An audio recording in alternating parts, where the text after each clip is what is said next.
Assalamu alaikum warahmatullahi wabarakatuh. So dear class 9th students, as you are all aware that we have a topic and that's called as phylum Chordata that we have discussed in the previous video lecture. तो phylum Chordata में हमने वहां पे कहा था कि those organism which have notochord.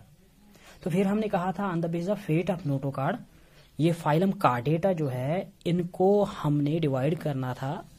3 groups में हमने इसको डिवाइड किया था. तो फाइलम कार्डेटा को हम डिवाइड करेंगे सब फाइलम में. तो सब फाइलम फर्स्ट कौन सा है? यूरोकॉर्डेट्स.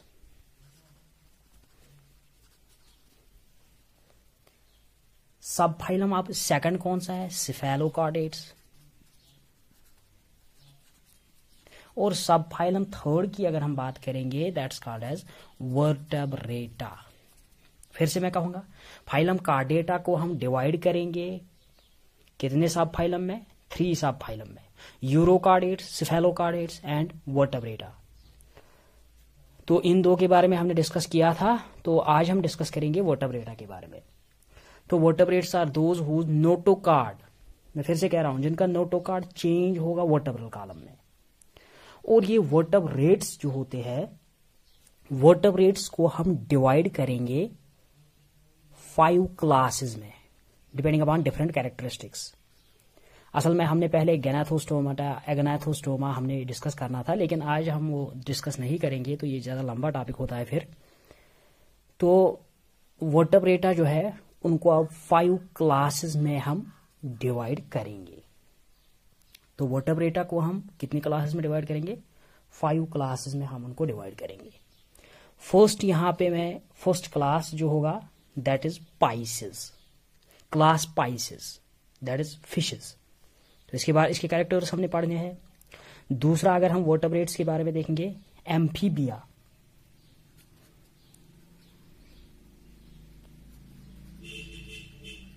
तो क्लास एम्फीबिया. थर्ड वन अगर हम देखेंगे रेप्टाइलिया, रेप्टील्स जिनको हम कहते हैं, रेप्टाइल जिनको हम कहते हैं. And the fourth one is Aves and fifth one is mammals.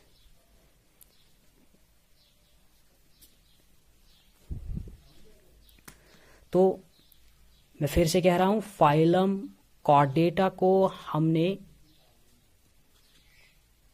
कितने सब फाइलम में इसको डिवाइड हमने किया?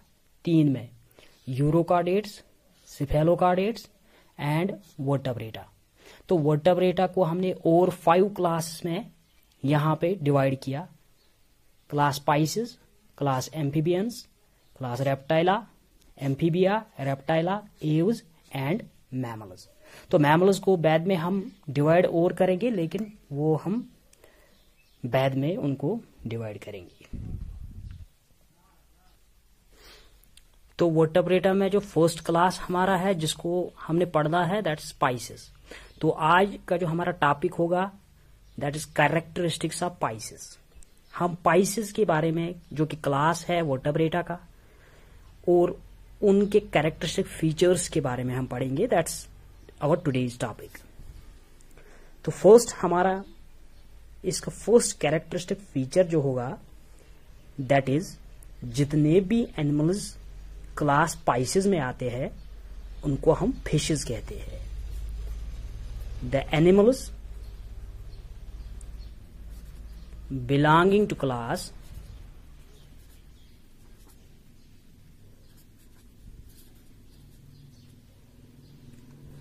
पाइसेस, जितने भी एनिमल्स पाइसेस में आ जाएंगे उन सभी एनिमल्स को हम क्या कहेंगे? Are commonly called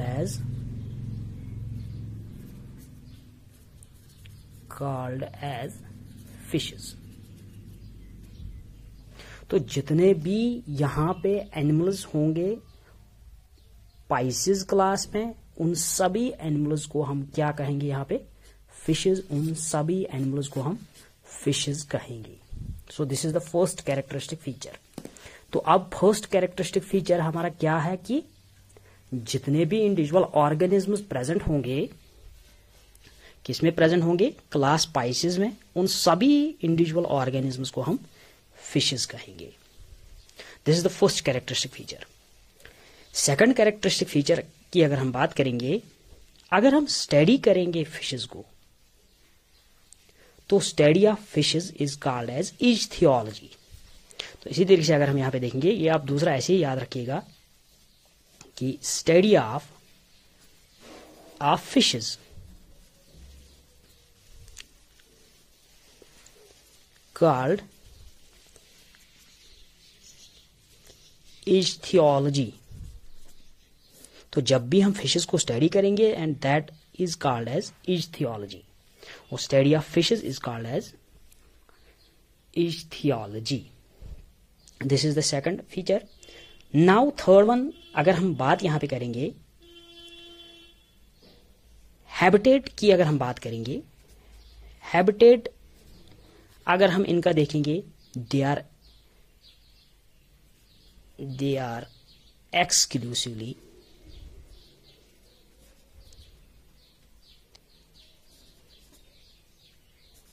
present in water. तो ये किस में प्रेजेंट रहते हैं? ये वाटर में present, exclusively they are present in water. लेकिन वाटर कौन सा होगा यहां पे? वाटर मैरीन वाटर भी होगा एंड फ्रेश वाटर भी होगा। ऐसा नहीं है कि एक ही वाटर है, मैरीन या फ्रेश, नो, दोनों में ये प्रेजेंट होंगे। मैं फिर से कहूंगा, यहां पे फाइलम कार्डेटा को हमने 3 सब फाइलम्स में डिवाइड कर दिया, यूरोकार्डेट्स, सेफेलोकार्डेट्स एंड वर्टेब्रेटा। वर्टेब्रेटा को हमने फर्दर 5 क्लास में डिवाइड किया। फर्स्ट क्लास उसका होगा Pisces, amphibia, reptilia, aves and mammals.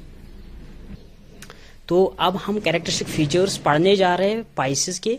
तो हमने यहाँ पे फर्स्ट कहा कि जितने भी ऑर्गेनिज्म्स पाइसेस में आ जाएंगे, वो सारे ऑर्गेनिज्म्स क्या कहलाएंगे? फिशेस। और जब भी हम स्टडी करेंगे फिशेस को, that branch is called as branch of science which deals with the study of fishes, that's called as इच्थियोलॉजी।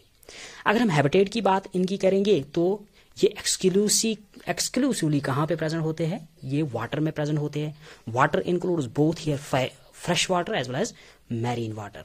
So fourth one की अगर हम यहां पे बात करेंगे, जो इनका स्किन होता है, skin of fishes is covered with scales. तो स्किन ऑफ फिशेस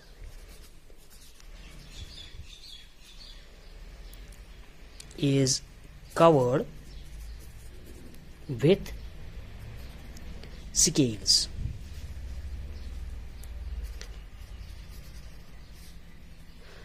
तो इनका जो स्किन होता है, क्योंकि इनको वाटर में प्रेजेंट होना होता है, इसलिए in order to protect from the desiccation, इनके पास स्पेशल स्ट्रक्चर्स होते हैं। Those structures are called as scales.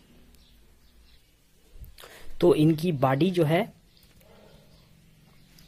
इनका जो स्किन है, उसमें प्रोटेक्टिव कवरिंग होती है स्केल्स की। थोड़ा सा मैं डिस्कस करूंगा स्केल्स के बारे में। स्केल्स जो होते हैं, या तो वो प्लेकॉइड होंगे, हमारे पास टाइम उतना नहीं है कि हम इनको डिस्कस करेंगे, लेकिन थोड़ा सा मैं यहां पे बताऊंगा। स्केल्स प्लेकॉइड भी होते हैं, और स्केल जो है वो टेनाइड भी होते हैं। अब इन दो स्केल्स में फर्क क्या है? जो प्लेकॉइड स्केल्स होते हैं, प्लेकॉइड स्केल्स असल में अगर हम देखेंगे, स्केल्स के 2 पार्ट्स यहां पे होते हैं प्लेकॉइड स्केल्स के। एक तो यहां पे होता है दिस बेसल पैलेट, ये जो बेसल पैलेट होता है, that's here called as basal palette.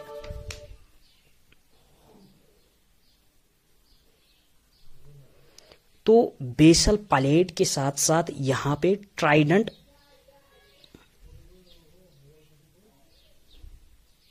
सुपाइनस होते हैं। सो यहां पे या ectodermal dermal cap or trident spinous. मैं फिर से कहूंगा, यहां पे जो स्केल्स होते हैं, स्केल्स बहुत सारे टाइप्स के होते हैं। हम यहां पे डिस्कस करेंगे 2 types only. Placoid scales, placoid scales जो होते हैं प्लेकोइड स्केल्स में दो पार्ट्स होते हैं, बेसल ओवल पैलेट, और ये बेसल ओवल पैलेट जो होता है ये एम्बेडेड रहेगा, इट इज एम्बेडेड, किसमें ये एम्बेडेड रहेगा, इनटू डर्मिस, यानी कि ये स्किन में एम्बेडेड रहेगा। स्किन में कौन सा पार्ट यहां पे एम्बेडेड रहेगा, दैट इज बेसल पैलेट। और यहाँ पे जो ऊपर यहाँ पे ये स्पाइन्स है, थ्री स्पाइन्स यहाँ पे होते हैं, these are called here trident spines भी इनको कहा जाता है, या इस वाले एरिया को हम क्या कहेंगे, एक्टोडर्मल कैप। ये जो एक्टोडर्मल कैप होती है ये बाहर की तरफ होती है। बेसल पैलेट जो होता है डर्मिस में एम्बेडेड होता है, और प्लेकोइड स्केल्स का जो ये बाहर वाला हिस्सा होता है this is called as ectodermal cap या ट्राइडेंट स्पाइन्स, बिकॉज इसके पास 3 स्पाइन्स होते हैं, 1, 2 और 3। तो ये प्लेकोइड स्केल्स होते हैं। और प्लेकोइड स्केल्स मोस्टली किन में होते हैं, प्लेकोइड स्केल जो है वो कॉन्ड्रिज थीज में प्रेजेंट होते हैं। बाद में डिस्कस करेंगे कॉन्ड्रिज थीज ऑस्ट्रिच थीज क्या होती है। आपको खाली ये याद रखना है कि प्लेकोइड स्केल्स वो स्केल्स होते हैं जिसमें ओवल बेसल पैलेट होगा, और बेसल पैलेट जो होगा वो फिक्स होगा डायरेक्टली इनटू द स्किन। उसके साथ साथ यहाँ पे 3 ट्राइडेंट स्पाइन्स होंगे जो कि बॉडी के बाहर होंगे, और यही इसकी बॉडी को बचाएंगे। तो ये तो हो गया प्लेकोइड। अब अगर हम टेनॉइड की बात करेंगे, टेनॉइड स्केल्स जो होते हैं, टेनॉइड स्केल्स की यहां पे, तो यहां पे हम बात करेंगे टेनॉइड स्केल्स की। तो प्लेकोइड स्केल्स में 2 पार्ट्स होते हैं, बेसल पैलेट होता है और एक्टोडर्मल कैप होता है। तो टेनॉइड स्केल्स में भी 2 पोर्शंस यहाँ पे होते हैं। एक पोर्शन होता है एंटीरियर पार्ट, ये वाला इसका एंटीरियर पार्ट होता है, और ये जो पीछे वाला पार्ट होता है this is called as posterior part, posterior part. तो 2 पार्ट्स होते हैं टेनॉइड स्केल्स के, एक तो होता है एंटीरियर पार्ट, दूसरा होता है पोस्टीरियर पार्ट। और ये जो पोस्टीरियर पार्ट होता है इसमें लॉन्गिट्यूडनल ग्रूव्स होते हैं, these are the longitudinal grooves, और यही लॉन्गिट्यूडनल ग्रूव्स जो है ये एम्बेडेड रहते हैं किसमें, स्किन में, यही एम्बेडेड रहेंगे। और ये जो एंटीरियर वाला पार्ट होता है दिस पार्ट इज स्पाइनी, और ये आउटसाइड की तरफ होता है। एंड दीज स्केल्स, यहां पे देखिए इसका स्ट्रक्चर और इसका स्ट्रक्चर जो है वो बहुत ही डिफरेंट है। मैं फिर से कह रहा हूं प्लेकोइड स्केल्स और टेनॉइड स्केल्स। प्लेकोइड स्केल जो है ये प्रेजेंट रहते हैं कॉन्ड्रिज थीज में, ये बाद में देखेंगे कॉन्ड्रिज थीज कौन से होते हैं, और ये वाले कहां पे प्रेजेंट होते हैं, ये वाले ऑस्टिच थीज में प्रेजेंट होते हैं। तो प्लेकोइड स्केल्स और टेनॉइड स्केल्स, आप बस खाली याद रखिए प्लेकोइड और टेनॉइड स्केल्स प्रेजेंट होते हैं। और भी बहुत सारे होते हैं, हमने डिस्कस नहीं करना है, but we will discuss only 2 here, placoid and ctenoid scales. तो टेनॉइड के 2 पार्ट्स होते हैं, एंटीरियर पार्ट और पोस्टीरियर पार्ट। एंटीरियर पार्ट बाहर की तरफ होगा और पोस्टीरियर पार्ट जो है वो एम्बेडेड होगा into the dermis and consist of here longitudinal grooves. अब दूसरा जो यहां पे पार्ट होगा that is the 5th one, body जो इनकी होती है, बॉडी इज स्ट्रीमलाइनर। इनकी बॉडी क्या होती है, स्ट्रीमलाइनर। स्ट्रीमलाइनर की अगर हम यहां पे बात करेंगे तो उसकी वजह से लिटिल रेजिस्टेंस इसको मिलती है to flow inside the water.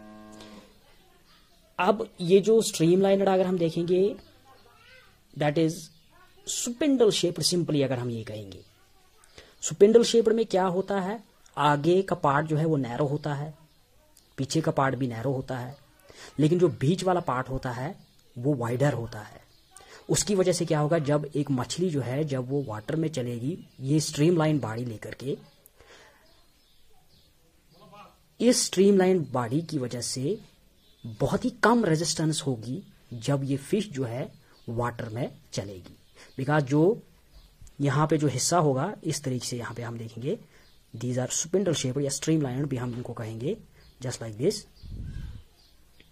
तो ये वाला पार्ट जो है, ये वाला जो एंटीरियर वाला पार्ट है ये भी बहुत ही यहां पे नैरो होता है, पोस्टीरियर पार्ट भी नैरो होता है, लेकिन ये वाला पार्ट जो होता है वो बहुत ही वाइड पार्ट होता है। अब जब यही मछली जब चलेगी वाटर में तो क्या होगा, ये जो ये नैरोविश पार्ट होगा इससे कम रेजिस्टेंस मिलेगी for moving into the water. तो इनकी बॉडी जो है वो स्ट्रीमलाइनर होती है। स्ट्रीमलाइनर शेप अगर हम बॉडी की कहेंगे तो बॉडी इज स्ट्रीमलाइनर। तो बॉडी यहाँ पे स्ट्रीमलाइनर होती है, यहाँ तो स्पिंडल शेप्ड होगी, या तो डॉर्स वेंट्रली फ्लैट होगी। तो क्यों ये स्ट्रीमलाइनर बॉडी होती है? क्योंकि रेजिस्टेंस कम होनी चाहिए जब ये एक फिश जो है जब ये वाटर में चलेगी।